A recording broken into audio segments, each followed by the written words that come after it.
சரித்திர பதிவேடு கன்னியாகுமரி மாவட்டத்தில் வடசேரி போலீஸ் ஸ்டேஷனில் இருக்குது. அந்த நபர் 3 கொலை வழக்குகள், அதே போல் 2 அட்டெம்ப்ட் டு மர்டர் கேசஸ், அது தவிர மற்றபடி வழிப்பறி இந்த மாதிரியான வழக்குகளில் சம்பந்தப்பட்டுள்ள நபர். 15க்கும் மேற்பட்ட வழக்குகள் இருக்கின்றன. கடந்த வருடம் இந்த ரேஸ்கோர்ஸ் காவல் நிலைய சரகத்திற்கு உட்பட்ட பகுதியில் நடந்த கொலை வழக்கில் முக்கிய குற்றவாளி. அந்த கொலை வழக்கில் துப்பாக்கியை பயன்படுத்தி அந்த கொலையில் துப்பாக்கியும் பயன்படுத்தப்பட்டிருந்தது. துப்பாக்கி கைது செய்யப்பட்டிருக்கின்றன. இது போன வருஷம் ஆரம்பத்தில் நடந்தது. அதன் பிறகு தொடர்ந்து இந்த ரவுடிகள் கொலை குற்றவாளிகளை கண்காணித்து வந்து கொண்டிருக்கின்றோம். இந்த சூழலில் அந்த வழக்கில் புலன் விசாரணை முடிந்து குற்றப்பத்திரிகை தாக்கல் செய்யப்பட்டு நீதிமன்ற நிலுவையில் இருந்தபோது நீதிமன்றத்தில் ஆஜராகாமல் அவருக்கு பிடிக்கக்கூடிய, அதாவது NBW நான் பெயிலபிள் வாரண்ட் வழங்கப்பட்டிருந்தது, நீதிமன்றத்தால் வழங்கப்பட்டிருந்தது. அதற்கான தனிப்படை அமைத்து SI கார்த்திக் தலைமையில் தனிப்படை அமைக்கப்பட்டு அந்த நபர் பல்வேறு இடங்களில் அவர் கடந்த 3-4 மாதங்களாக தேடி வருகின்றார்கள் காவல்துறையினர்.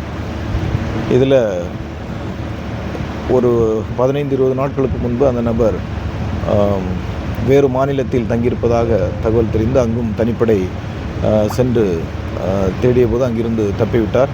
தொடர்ந்து தனிப்படை அவரை தொடர்ந்து கண்காணித்து கொண்டிருந்த போது இன்று அதிகாலை ஒரு குறிப்பிட்ட தகவலின் அடிப்படையில் அந்த பகுதிக்கு சென்று சிறப்பு படையினர் SI கார்த்திக், ராஜ்குமார் கான்ஸ்டபிள், அப்புறமா இன்னும் ஒரு சில காவலர்கள் சென்று போது அவரை பிடிக்க முயற்சிக்கும் போது அவர் ராஜ்குமார் ஹெட் கான்ஸ்டபிளை கத்தியால் அசால்ட் பண்ணி அவருக்கு இன்ஜுரி ஆச்சு.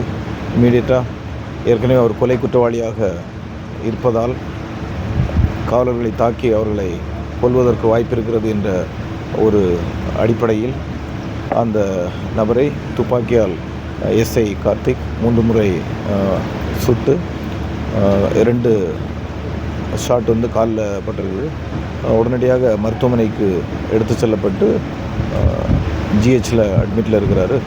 காயம்பட்ட ஹெட் கான்ஸ்டபிளும் ட்ரீட்மெண்ட்டில் இருக்கிறாரு. இதுக்கு வழக்கு பதிவு செய்து விசாரணை நடைபெற்று வருகிறது. முன்னெச்சரிக்கை நடவடிக்கை நம்ம எப்படி மானிட்டர் பண்ணுறோம்? 2 விதமாக மானிட்டர் பண்ணுறோம். ஒன்று சரித்திர பதிவேடு உள்ள குற்றவாளிகள் யார் யார் ஆக்டிவாக இருக்கிறாங்க அப்படிங்கிறத தொடர்ந்து கண்காணித்து யார் யார் ஆக்டிவாக இருக்கிறாங்களோ அவங்களுக்கு தடுப்பு நடவடிக்கைகள் எடுத்து வருகின்றோம்.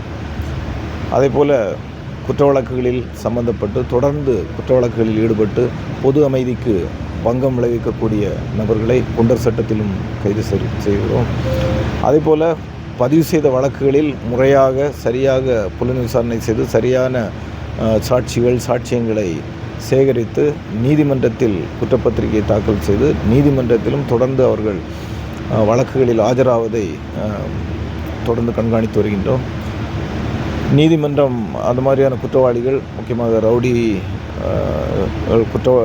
நீதிமன்றத்திற்கு வரும்போது நீதிமன்றத்திலும் சரியான பாதுகாப்பு கொடுக்கப்பட்டு அங்கேயும் எதுவும் குற்றங்கள் நடந்துவிடக்கூடாது என்பதையும் முன்னெச்சரிக்கை நடவடிக்கையோடு எடுத்து வருகின்றோம்.